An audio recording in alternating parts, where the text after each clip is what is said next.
ਵਾਹਿਗੁਰੂ ਜੀ ਕਾ ਖਾਲਸਾ ਵਾਹਿਗੁਰੂ ਜੀ ਕੀ ਫਤਿਹ। ਜੁਗਲ ਜੁਗ ਅਟਲ ਸਤਿਗੁਰੂ ਸ੍ਰੀ ਗੁਰੂ ਗ੍ਰੰਥ ਸਾਹਿਬ ਜੀ ਮਹਾਰਾਜ ਸਤਿਗੁਰਾਂ ਦੇ ਪਾਵਨ ਪਵਿੱਤਰ ਚਰਨ ਕਮਲਾਂ 'ਚ ਨੌਵੇਂ ਪਾਤਸ਼ਾਹ ਤਿਲਕ ਜੰਜੂ ਦੇ ਰਾਖੇ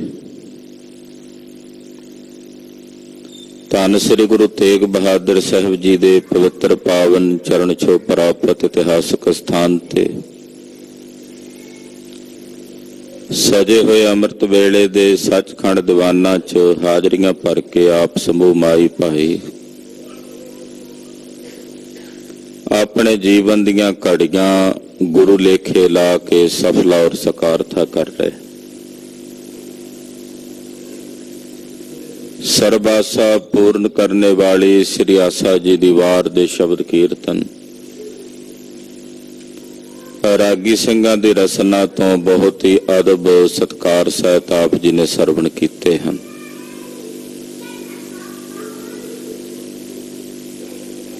ਗਰੀਬਨਵਾਜ ਪਾਤਸ਼ਾਹ ਨੇ ਅੰਮ੍ਰਿਤ ਵੇਲੇ ਪ੍ਰਕਾਸ਼ ਸਮੇਂ ਜੋ ਪਾਵਨ ਪਵਿੱਤਰ ਸ੍ਰੀ ਮੁਖ ਵਾਕ ਦੀ ਦਾਤ ਬਖਸ਼ਿਸ਼ ਕੀਤੀ ਹੈ, ਕੁਝ ਸਮੇਂ ਲਈ ਆਪਣੀਆਂ ਸੁਰਤੀਆਂ ਬਿਰਤੀਆਂ ਨੂੰ ਇਕਾਗਰ ਕਰਕੇ ਪਾਤਸ਼ਾਹ ਦੇ ਪਾਵਨ ਪਵਿੱਤਰ ਸ਼ਬਦ ਨੂੰ ਰਲ ਮਿਲ ਕੇ ਵਿਚਾਰਨ ਦਾ ਯਤਨ ਕਰੀਏ। ਗੁਰਬਾਣੀ ਦੇ ਗੁਰ ਸ਼ਬਦ ਦੀ ਜੋ ਵਿਚਾਰ ਹੈ, ਇਹ ਬ੍ਰਹਮ ਵਿਚਾਰ ਹੈ, ਨਿਰੰਕਾਰ ਦੀ ਵਿਚਾਰ ਹੈ। ਇਸ ਬ੍ਰਹਮ ਵਿਚਾਰ ਨੂੰ ਜੇ ਕੋਈ ਗੁਰਮੁਖ ਗੁਰਸਿੱਖ ਆਪਣੇ ਹਿਰਦੇ ਵਿੱਚ ਵਸਾ ਲਵੇ ਤਾਂ ਬ੍ਰਹਮ ਦਾ ਸਾਖਸ਼ਾਤਕਾਰ ਹੁੰਦਾ ਹੈ। ਇਹ ਵਾਹਿਗੁਰੂ ਪਰਮੇਸ਼ਰ ਦਾ ਪਰੋਕਸ਼ ਬ੍ਰਹਮ ਗਿਆਨ ਹੈ। ਇੱਕ ਪਰੋਕਸ਼ ਬ੍ਰਹਮ ਗਿਆਨ ਹੁੰਦਾ, ਇੱਕ ਆਪਰੋਕਸ਼ ਬ੍ਰਹਮ ਗਿਆਨ ਹੁੰਦਾ ਹੈ। ਗੁਰਬਾਣੀ ਔਰ ਗੁਰਬਾਣੀ ਦੇ ਵਿਚਾਰ ਇਹ ਪਰੋਕਸ਼ ਬ੍ਰਹਮ ਗਿਆਨ ਹੈ।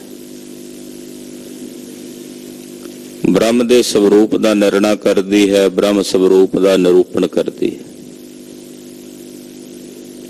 ਆਓ ਕੁਝ ਸਮੇਂ ਲਈ ਆਪਣੀਆਂ ਸੁਰਤੀਆਂ ਬਿਰਤੀਆਂ ਗੁਰੂ ਚਰਨਾਂ ਨਾਲ ਜੋੜੀਏ। ਇਕਾਗਰਤਾ ਬਣਾਉਣ ਨਿਮਿਤ ਸਮੂਹ ਮਾਈ ਭਾਈ ਆਪਣੀ ਰਸਨਾ ਨੂੰ ਪਵਿੱਤਰ ਕਰੋ। ਆਖੋ ਜੀ ਸਤਨਾਮ ਸ੍ਰੀ ਵਾਹਿਗੁਰੂ ਸਾਹਿਬ ਜੀ। ਸਤਨਾਮ ਸ੍ਰੀ ਵਾਹਿਗੁਰੂ ਸਾਹਿਬ ਜੀ। ਬਿਲਾਵਲ ਮਹਲਾ ਪੰਜਵਾ। ਸਹਿਜ ਸਮਾਧ ਆਨੰਦ ਸੁਖ ਪੂਰੇ ਗੁਰ ਦੀਨ। ਰਾਗ ਬਿਲਾਵਲ ਹੈ। ਪੰਚਮ ਪਾਤਸ਼ਾਹ ਧੰਨ ਸ੍ਰੀ ਗੁਰੂ ਅਰਜਨ ਦੇਵ ਸਾਹਿਬ ਜੀ ਦਾ ਉਚਾਰਨ ਕੀਤਾ ਹੋਇਆ ਪਵਿੱਤਰ ਸ੍ਰੀ ਮੁਖ ਵਾਕ ਸ਼ਬਦ ਹੈ। ਸਹਿਜ ਦੀ ਅਵਸਥਾ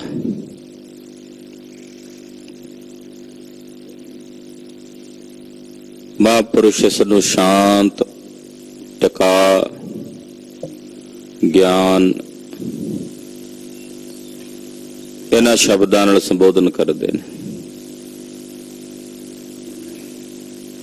ਸਹਿਜ ਦਾ ਮਤਲਬ ਹੈ ਸ਼ਾਂਤੀ, ਸਹਿਜ ਦਾ ਮਤਲਬ ਹੈ ਟਿਕਾ, ਸਹਿਜ ਦਾ ਮਤਲਬ ਹੈ ਗਿਆਨ ਦੀ ਤੁਰਿਆ ਪਾਦੀ ਅਵਸਥਾ।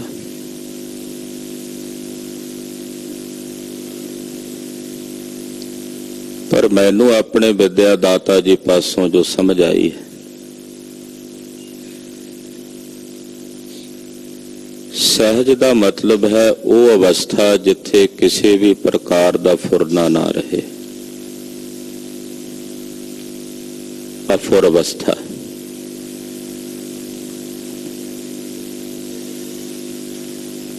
ਉਹਨਾਂ ਦੇ ਬਚਨ ਨੇ ਜੋ ਐਸੀ ਖੇਡ ਵਿੱਚ ਤਤਪਰ ਸਨ।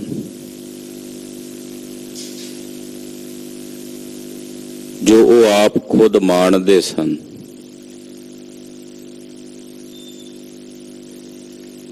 ਇੱਕ ਫੁਰਨਾ ਚੱਲ ਰਿਹਾ ਹੈ, ਕਿਉਂਕਿ ਫੁਰਨਾ ਹੈ ਉਹ ਸਦਾ ਤਾਂ ਨਹੀਂ ਰਹੇਗਾ, ਮੁੱਕੇਗਾ ਤਾਂ ਸਹੀ। ਉਹ ਫੁਰਨਾ ਜਦੋਂ ਮੁੱਕੇਗਾ ਤੇ ਮਨ ਦਾ ਸੁਭਾਅ ਹੈ ਕਿ ਇੱਕ ਫੁਰਨਾ ਮੁੱਕਦਾ ਹੈ ਤੇ ਦੂਸਰਾ ਸ਼ੁਰੂ ਹੋ ਜਾਂਦਾ ਹੈ। ਇੱਕ ਸੰਕਲਪ ਖਤਮ ਹੁੰਦਾ, ਦੂਸਰਾ ਵਿਕਲਪ ਸ਼ੁਰੂ ਹੋ ਜਾਂਦਾ। ਇੱਕ ਫੁਰਨਾ ਸ਼ਾਂਤ ਹੁੰਦਾ ਤੇ ਦੂਸਰਾ ਫੁਰਨਾ ਪ੍ਰਾਰੰਭ ਹੋ ਜਾਂਦਾ। ਇੱਕ ਫੁਰਨਾ ਖਤਮ ਹੋਇਆ ਤੇ ਦੂਸਰਾ ਸ਼ੁਰੂ ਹੋਣਾ। ਉਹਦੇ ਵਿਚਕਾਰ ਦਾ ਜਿਹੜਾ ਗੈਪ ਹੈ ਉਸ ਨੂੰ ਗ੍ਰਹਿਣ ਕਰਨਾ। ਹਾਲਾਂਕਿ ਉਹ ਇਤਨਾ ਥੋੜਾ ਸਮਾਂ ਵੀ ਉਹਨੂੰ ਕਿਸੇ ਘੜੀ ਨਾਲ ਮਾਪਿਆ ਨਹੀਂ ਜਾ ਸਕਦਾ ਵੀ ਕਿੰਨਾ ਕੁ ਸਮਾਂ ਹੋਵੇਗਾ। ਇੱਕ ਫੁਰਨਾ ਖਤਮ ਹੋਇਆ ਤੇ ਦੂਸਰਾ ਸ਼ੁਰੂ ਹੋਣਾ। ਉਹਦੇ ਵਿਚਕਾਰ ਜਿਹੜਾ ਖਾਲੀ ਸਮਾਂ ਹੈ ਉਹਨੂੰ ਗ੍ਰਹਿਣ ਕਰਨਾ, ਉਹਨੂੰ ਕਹਿੰਦੇ ਨੇ ਸਹਿਜ ਦੀ ਅਵਸਥਾ। ਯਾਨੀ ਕਿ ਜਿੱਥੇ ਫੁਰਨਾ ਨਹੀਂ ਹੈ, ਇੱਕ ਖਤਮ ਹੋਇਆ ਦੂਸਰਾ ਸ਼ੁਰੂ ਹੋਣਾ, ਵਿਚਕਾਰ ਜਿਹੜੀ ਉਹ ਖਾਲੀ ਥਾਂ ਹੈ।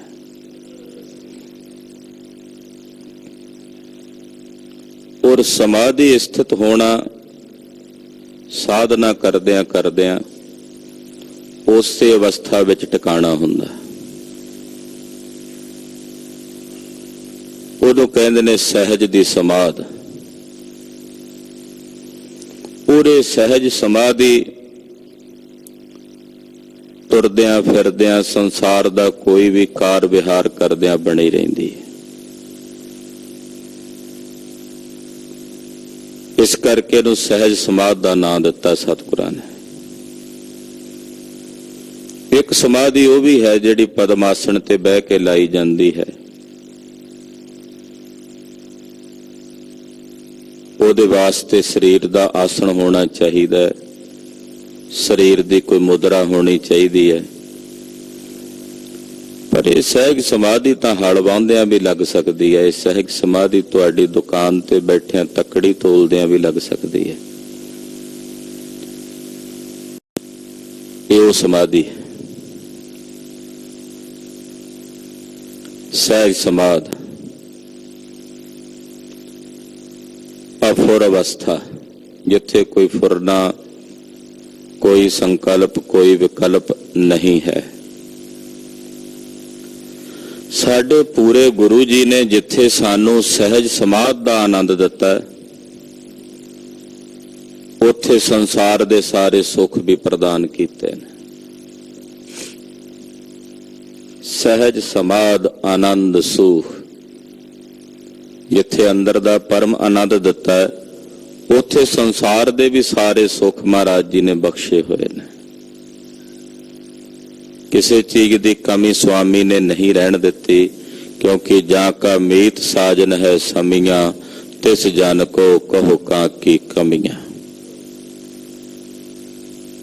ਅੰਦਰ ਦੇ ਸੁੱਖ ਵੀ ਬਖਸ਼ੇ ਨੇ ਤੇ ਬਾਹਰ ਦੇ ਵੀ ਸਾਰੇ ਸੁੱਖ। ਜੋ ਲੋੜਾਂ ਹਨ ਜਿਨ੍ਹਾਂ ਬਿਨਾਂ ਨਹੀਂ ਰਿਹਾ ਜਾ ਸਕਦਾ, ਉਹ ਸਾਡੇ ਸੁਆਮੀ ਨੇ ਪੂਰਨ ਕੀਤੀਆਂ ਹੋਈਆਂ। ਸਾਡੇ ਪੂਰੇ ਗੁਰੂ ਨੇ ਸਾਨੂੰ ਸਾਰੇ ਸੁੱਖ ਬਖਸ਼ੇ ਹੋਏ ਨੇ। ਲੋਕ ਦਾ ਸੁੱਖ ਵੀ ਬਖਸ਼ ਦਿੱਤਾ ਤੇ ਪਰਲੋਕ ਦਾ ਵੀ ਬਖਸ਼ ਦਿੱਤਾ। ਦੋਹਾਂ ਜਹਾਨਾਂ ਦੇ ਸੁੱਖ ਸਤਿਗੁਰਾਂ ਦੇ ਪਾਸ ਨੇ।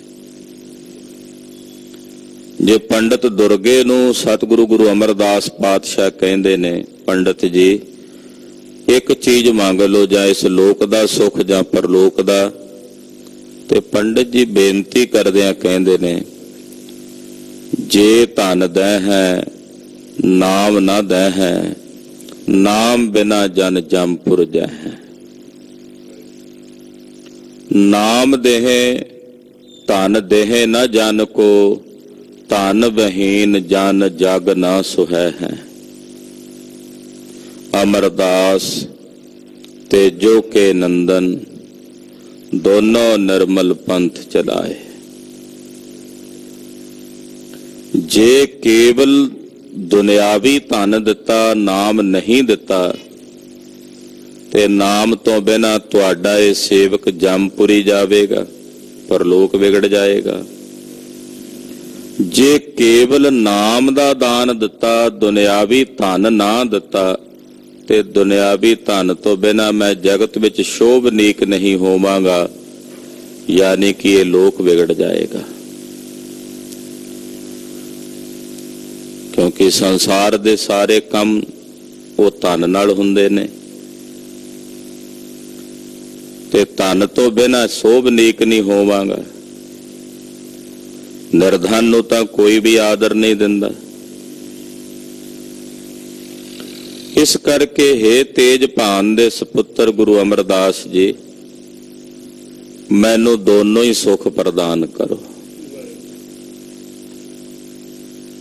ਨਾਮ ਧਨ ਵੀ ਦੇਵੋ ਤੇ ਦੁਨਿਆਵੀ ਧਨ ਵੀ ਬਖਸ਼ੋ। ਕਿਉਂਕਿ ਦੁਨਿਆਵੀ ਧਨ ਬਾਬਤ ਗੁਰੂ ਕਲਗੀਧਰ ਜੀ ਵੀ ਲਿਖਦੇ ਨੇ, ਆਦ ਭਵਾਨੀ ਈਸ਼ਵਰੀ ਮਾਇਆ ਜਾ ਕੋ ਨਾਮ, ਤਿਸ ਬਿਨ ਸਰੈ ਨਾ ਏਕ ਛਿਨ, ਪੂਰਨ ਹੋਤ ਨਾ ਕਾਮ। ਇਹਦੇ ਬਿਨਾਂ ਵੀ ਗ੍ਰਸਤੀਆਂ ਦੇ ਕਾਰ ਵਿਹਾਰ ਨਹੀਂ ਚੱਲਦੇ, ਤਾਂ ਬਿਹੰਗਮਾਂ ਨੂੰ ਵੀ ਚਾਹੀਦੀ ਹੁੰਦੀ ਹੈ। ਤੋ ਮਹਾਰਾਜ ਕਿਰਪਾ ਕਰੋ, ਸਾਨੂੰ ਦੋਵੇਂ ਸੁਖ ਪ੍ਰਦਾਨ ਕਰੋ। ਤੋ ਸਾਡੇ ਸਤਿਗੁਰੂ ਜੀ ਸਮਰੱਥ ਨੇ, ਉਹ ਇਹ ਦੋਵੇਂ ਧਨ ਦੇਣ ਦੀ ਸਮਰੱਥਾ ਰੱਖਦੇ ਨੇ। ਇਸ ਕਰਕੇ ਇੱਥੇ ਜਿੱਥੇ ਆਤਮਿਕ ਆਨੰਦ ਤੇ ਖੇੜੇ ਦੀ ਗੱਲ ਕੀਤੀ ਹੈ, ਉੱਥੇ ਬਾਹਰ ਦੇ ਸਾਰੇ ਸੁੱਖਾਂ ਦੀ ਗੱਲ ਵੀ ਹੋ ਰਹੀ ਹੈ। ਵੀ ਸਾਡੇ ਪੂਰੇ ਗੁਰੂ ਜੀ ਨੇ ਸਾਨੂੰ ਆਤਮਿਕ ਆਨੰਦ, ਸਹਿਜ ਸਮਾਧੀ ਦਾ ਸੁੱਖ ਔਰ ਬਾਹਰਲੇ ਜਿਤਨੇ ਵੀ ਸੁੱਖ ਨੇ ਉਹ ਸਾਨੂੰ ਬਖਸ਼ ਦਿੱਤੇ ਨੇ, ਪ੍ਰਦਾਨ ਕਰ ਦਿੱਤੇ ਨੇ। ਜਦੋਂ 6ਵੇਂ ਪਾਤਸ਼ਾਹ ਜੀ ਨੂੰ ਸਮਰੱਥ ਰਾਮਦਾਸ ਜੀ ਪੁੱਛਦੇ ਨੇ, ਇੱਕ ਪੀਰ ਵਾਸਤੇ ਮਾਇਆ ਦੀ ਕੀ ਜ਼ਰੂਰਤ ਗੁਰੂ ਪੀਰ ਨੂੰ, तो गुरुदेव ने बचन करके कहा सी, माया गुजरान है, औरत ईमान है, पुत्र निशान है। और फिर पूछया सी ये तलवार गात्रे च, ते आख्या ये गऊ गरीब की रख्या है और जरवाने की पख्या है। पीर ना हिंदू है ना मुसलमान है,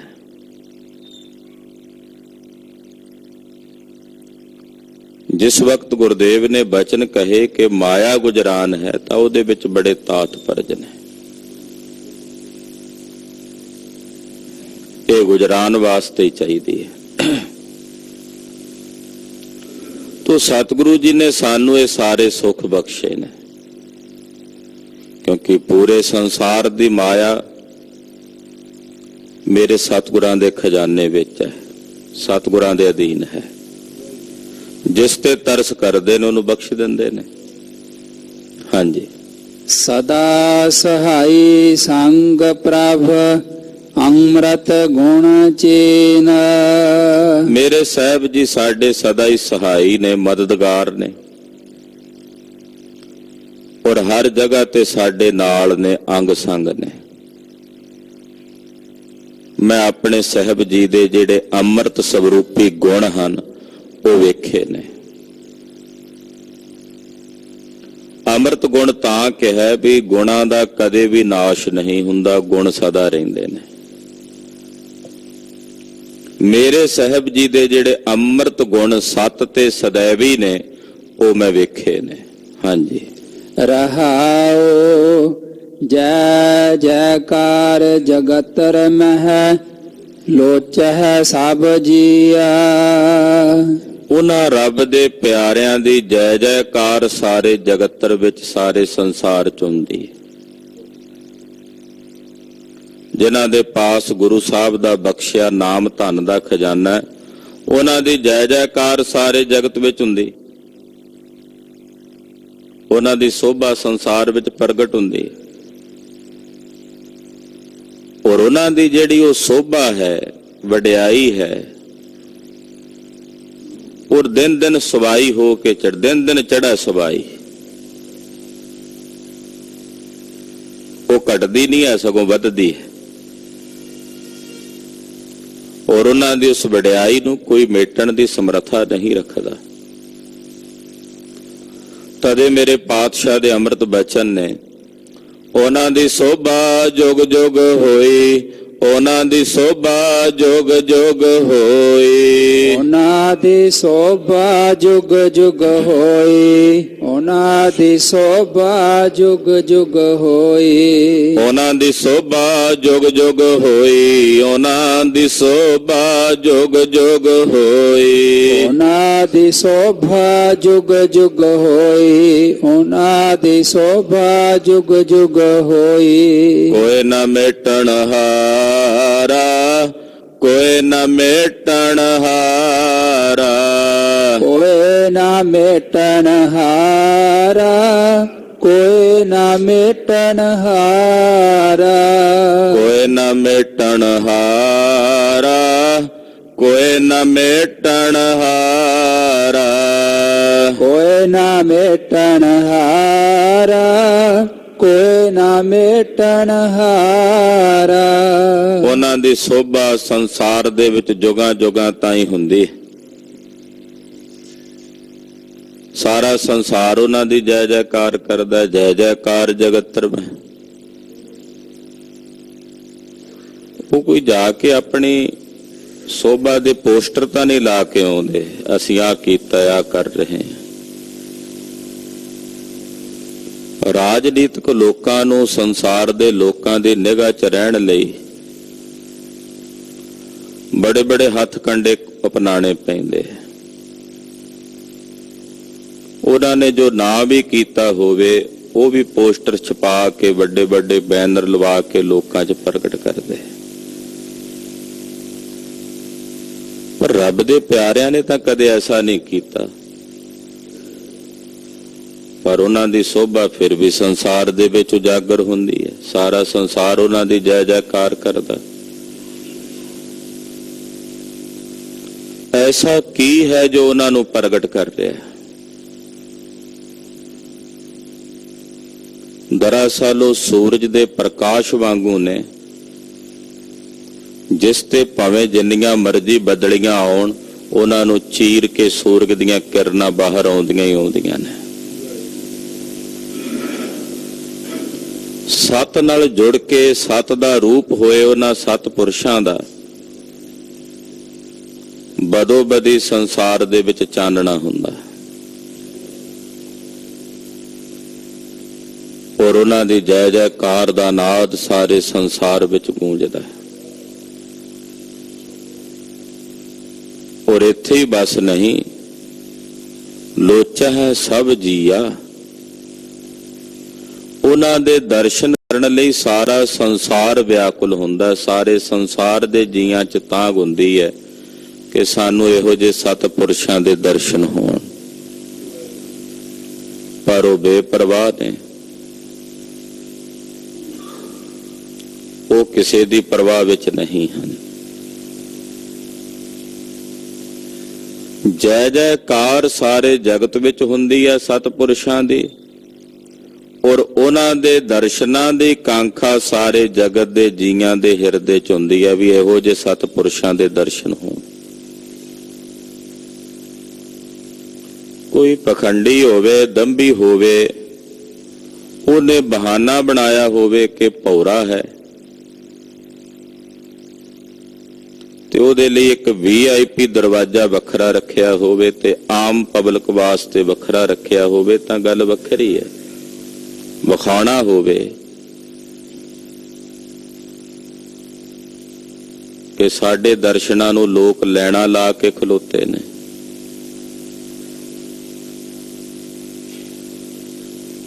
ਤਾਂ ਉਹਨਾਂ ਦੀ ਭਰਮਾਰ ਸਾਡੇ ਸੰਸਾਰ ਵਿੱਚ, ਜਗਤ ਵਿੱਚ ਬਹੁਤ ਮਿਲ ਜਾਏਗੀ।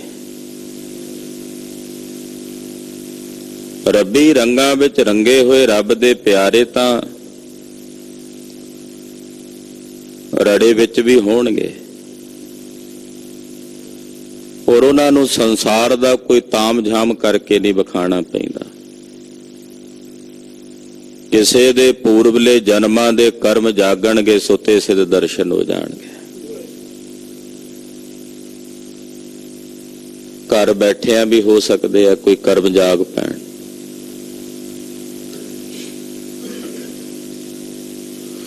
ਉਹਨਾਂ ਦੇ ਦਰਸ਼ਨਾਂ ਦੀ ਤਾਂਘ ਸਾਰਾ ਸੰਸਾਰ ਰੱਖਦਾ ਆਪਣੇ ਹਿਰਦੇ 'ਚ,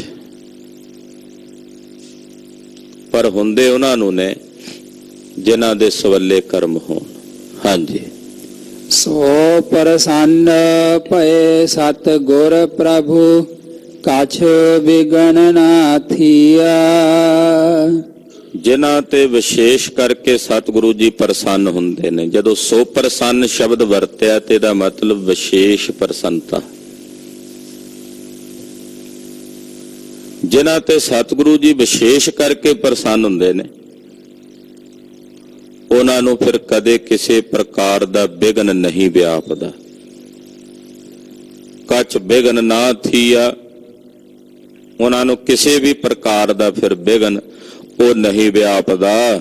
ਜਾ ਕਾ ਅੰਗ ਦਇਆਲ ਪ੍ਰਭ, ਤਾਕੇ ਸਭ ਦਾਸ। ਜਿਸ ਦਾ ਪੱਖ ਉਹ ਦਿਆਲੂ ਪ੍ਰਭੂ ਵਾਹਿਗੁਰੂ ਪਰਮੇਸ਼ਰ ਜੀ ਕਰਦੇ ਨੇ, ਸਾਰੀ ਦੁਨੀਆ ਉਹਨਾਂ ਦੇ ਚਰਨਾਂ ਦੀ ਦਾਸ ਬਣ ਜਾਂਦੀ ਹੈ। ਜਿਸ ਵੱਲ ਅਕਾਲ ਪੁਰਖ ਜੀ ਖਲੋਤੇ ਹੋਣ, ਸਾਰੇ ਉਹਨਾਂ ਦੇ ਚਰਨਾਂ ਦੇ ਦਾਸ ਹੋ ਜਾਂਦੇ ਨੇ। ਉਹ ਜਿਸ ਨੂੰ ਚਾਹੇ ਆਪਣੀ ਸਵੈ ਇੱਛਾ ਅਨੁਸਾਰ ਚਲਾ ਸਕਦੇ ਨੇ, ਕਿਉਂਕਿ ਰੱਬ ਰੂਪ ਹੋ ਗਏ ਨੇ। ਉਹਨਾਂ ਵੱਲ ਪਰਮੇਸ਼ਰ ਖਲੋਤਾ ਹੈ। ਇੱਥੇ ਤਾਂ ਦੁਨੀਆ ਦੇ ਇੱਕ ਮੰਤਰੀ ਦਾ ਛੋਟਾ ਜਿਹਾ ਪੀਏ ਹੁੰਦਾ, ਉਹ ਹੀ ਨਹੀਂ ਮਾਣ ਹੁੰਦਾ। ਜ਼ਿਲ੍ਹੇ ਦੇ SSP ਨੂੰ ਵੀ ਉਹਨੇ ਆਪਣੇ ਅੱਗੇ ਲਾਇਆ ਹੁੰਦਾ, ਵੱਡੇ ਵੱਡੇ ਅਫਸਰਾਂ ਨੂੰ ਆਪਣੇ ਅੱਗੇ ਲਾਇਆ ਹੁੰਦਾ। ਤੇ ਜਿਸ ਅਕਾਲ ਪੁਰਖ ਪਰਮੇਸ਼ਰ ਦੇ ਨਾਲ ਜੁੜਿਆ ਹੋਇਆ ਸਤਿਪੁਰਸ਼ ਹੋਵੇ, ਉਹਦੇ ਅਧੀਨ ਤਾਂ ਦੁਨੀਆ ਦੀਆਂ ਸਾਰੀਆਂ ਸ਼ਕਤੀਆਂ ਕੰਮ ਕਰਦੀਆਂ। ਜਿਸ ਦੇ ਪੱਖ ਵਿੱਚ ਨਿਰੰਕਾਰ ਅਕਾਲ ਪੁਰਖ ਜੀ ਹਨ, ਤਾਂ ਕਿ ਸਭ ਦਾਸ, ਕਿਉਂਕਿ ਉਹ ਮੁਤਾਜ ਨਹੀਂ ਹੁੰਦੇ ਕਿਸੇ ਦੇ। ਉਹਨਾਂ ਨੂੰ ਕਿਸੇ ਦੀ ਮੁਛੰਦਗੀ ਨਹੀਂ ਕਰਨੀ ਪੈਂਦੀ, ਸੁਤੰਤਰ ਨੇ।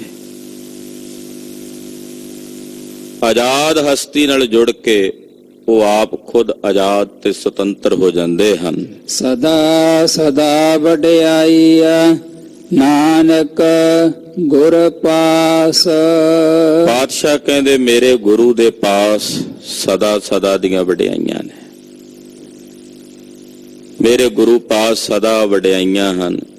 ਜਿਹੜਾ ਮੇਰੇ ਗੁਰੂ ਦੀ ਪਨਾਹ ਵਿੱਚ ਆਉਂਦਾ, ਉਹਨੂੰ ਸਾਹਿਬ ਜੀ ਵਡਿਆਈਆਂ ਬਖਸ਼ ਦਿੰਦੇ ਨੇ।